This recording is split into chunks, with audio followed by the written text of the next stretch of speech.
સુરત મનપા સંચાલિત નગર પ્રાથમિક શિક્ષણ સમિતિની શાળા નંબર 318ના આચાર્યને બરતરફ કરાયા છે. 50 બાળકોને એલસી આપી દેવાતા વાલીઓમાં રોષ જોવા મળ્યો હતો, જેને લઈ શિક્ષણ મંત્રી દ્વારા આચાર્યને સસ્પેન્ડ કરી સુરત ન છોડવા સૂચના અપાઈ છે.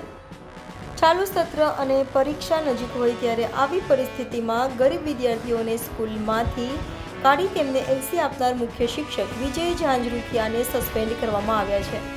એટલું જ નહીં, તેઓને સસ્પેન્શન ઓર્ડરમાં સ્પષ્ટપણે જણાવવામાં આવ્યું છે કે તેઓ સુરત શહેરને છોડે. વાત એમ છે કે સુરત મનપા સંચાલિત નગર પ્રાથમિક શિક્ષણ સમિતિની પાલનપુર ખાતે આવેલ શાળા નંબર 318 નંબરની શાળાના આચાર્ય દ્વારા 50 બાળકોને એલસી અપાઈ છે. એક તરફ બાળકોની સંખ્યા વધે તે માટે શાળાઓમાં બીજી પાળી શરૂ કરવી પડે છે, ત્યારે આવી રીતે બાળકોને એલસી અપાતા વાલીઓમાં રોષ જોવા મળ્યો હતો, જેને લઈ શિક્ષણ મંત્રી દ્વારા એક્શનમાં આવી શાળાના આચાર્યને બરતરફ કરવા આદેશ અપાયા છે અને સીઆરસીના 3 સભ્યોને નોટિસ અપાઈ છે.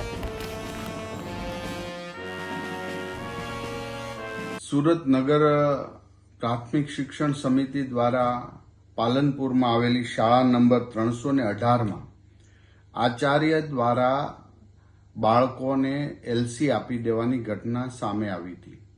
અમારા નગર શિક્ષણ સમિતિના અધ્યક્ષ ભાઈ શ્રી કાપડિયાભાઈ અને સભ્ય બેન શ્રી સ્વાતિબેન સોસાની જાગૃતતાથી આજે તેઓ શાળાએ ગયા હતા અને એ ધ્યાન મારા ધ્યાને દોરવામાં આવ્યું હતું કે આ પ્રિન્સિપાલે ગરીબ બાળકોને એલસી આપી દીધા છે અને આ એક સહન ન થાય એવું કૃત્ય જે આચાર્યએ કર્યું છે. એટલે તુરંત જ મેં શાસનાધિકારી મેહુલભાઈને સૂચના આપી. જિલ્લા શિક્ષણ સમિતિના નગર પ્રાથમિક શિક્ષણ સમિતિના અધ્યક્ષ કાપડિયાભાઈ સાથે રહીને એ આચાર્યને બરતરફ કરી દેવામાં આવ્યો છે. સીઆરસી, યુઆરસી અને નિરીક્ષકને કારણદર્શક નોટિસ આપવામાં આવી છે અને આ એક એવો દાખલો બેસાડવાનો છે, કારણ કે ભારતીય જનતા પાર્ટીની સરકાર દ્વારા એક બાળકને આઈડેન્ટિટી કરીએ છીએ અને એક પણ બાળક શાળાથી વંચિત ન રહે એની દિવસ રાત ભારતીય જનતા પાર્ટીના કાર્યકર્તા અને અમારી ટીમ પ્રવેશ ઉત્સવ કરે છે. ત્યારે આવું કૃત્ય કરનાર આચાર્ય ખરેખર ખૂબ ગંભીર બાબતો ધ્યાને લઈ અને તરત બરતરફ કરી દેવાની મેં સૂચના આપી હતી અને જેનું અમલીકરણ થઈ ચૂક્યું છે. મારા નગર પ્રાથમિક શિક્ષણ સમિતિના દરેક સભ્ય સુરત શહેર માટે ખૂબ સારી કામગીરી કરી રહ્યા. મારી સુરત શહેરની અને ગુજરાતની અનેક શાળાઓ એવી છે કે જ્યાં આજે એડમિશન લેવા માટે પડાપડી થઈ રહી.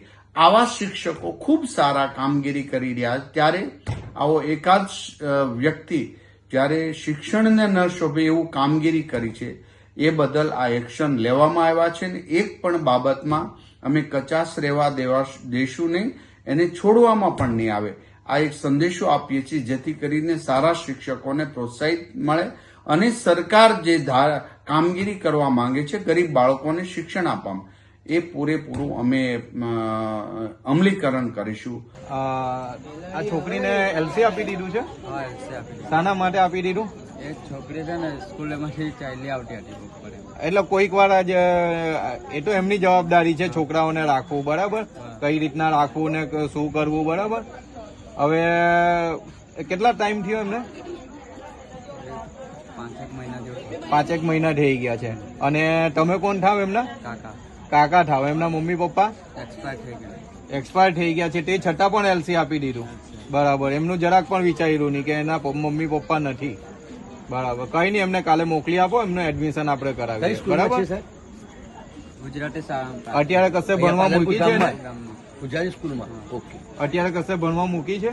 ના, અત્યારે કશે નથી મૂકી. હવે આનું ભવિષ્યનું એ કઈ નહીં, એને મોકલી આપો, બરાબર. અને બેટા ભણજે. હા, એનો પોરી બોલાવી. હા, ભણે એવી. નમસ્કાર, મારું નામ વિજય ઝાંઝરુખિયા છે. નગર પ્રાથમિક શિક્ષણ સમિતિ 318માં હું મુખ્ય શિક્ષક તરીકે ફરજ બજાવું છું. આજે સમાચાર માધ્યમોમાં જે 60 એલસી આપીને બાળકોને એલસી આપી દેવાની વાત જે થઈ છે બાબતે એટલું ખાસ કહેવાનું કે જૂનથી અત્યાર સુધીમાં ફક્ત 46 બાળકોને જ એલસી આપ્યા છે અને એમાંથી બધા જ વાલી મોટાભાગના વાલીઓ એવા છે કે જેને વિસ્તારમાંથી સ્થળાંતર થઈ અને અન્ય શાળામાં કે અન્ય વિસ્તારમાં રહેવા ગયા છે એટલા માટે એલસી લઈ ગયા છે.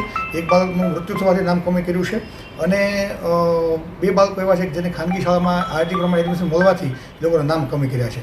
જે 7 બાળકોનો પ્રશ્ન જે આવે છે એ 1 થી 8નું અમારે સેટઅપ છે એ 31 જુલાઈએ મોકલવાનું હોય તો એ સરકારશ્રીના નિયમ પ્રમાણે બાળકો સતત ગેરહાજર રહેતા હોય, બાળકોની અનિયમિત હોય એટલા માટે થઈ અને એ લોકોને અમે નામ કમી કરેલા.